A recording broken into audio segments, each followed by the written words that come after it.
even if Bangladesh were not to play and Scotland comes in, guide me through this, Nikhil, equally large number of people will come, equally large number of people will watch. There's revenue for India.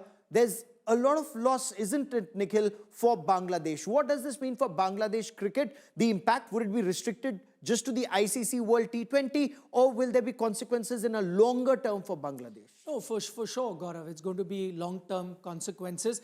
And even before I illustrate why that is the case, I very politely disagree with the two guests that we had. I'll start with Major Ashraf there.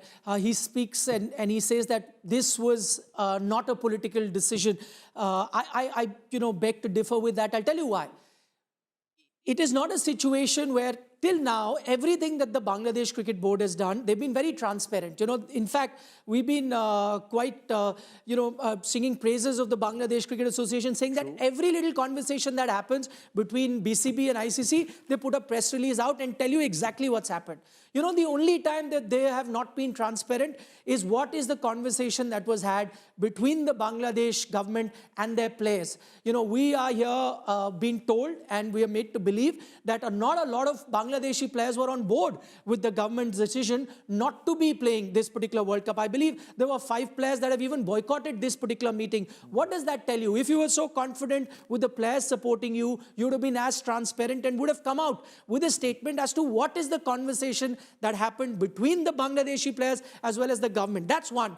Secondly, the other Bangladesh guest that we have, the journalist, he mentions that, listen, at the moment, there is a lot of national pride at play. And I think that is the crux of the matter. So the decision has been taken keeping in mind the national pride, not the merit of the case. Because you go back to Mustafizur was asked not to come to India, not on the basis of security. There was enough sentiment here in the country that did not want, with the attacks on minority in Bangladesh, there was a sizable population in India that did not want a Bangladesh player to be participating in what we call a festival of cricket, which is the IPL. That's not a bilateral series. It is not a multilateral tournament.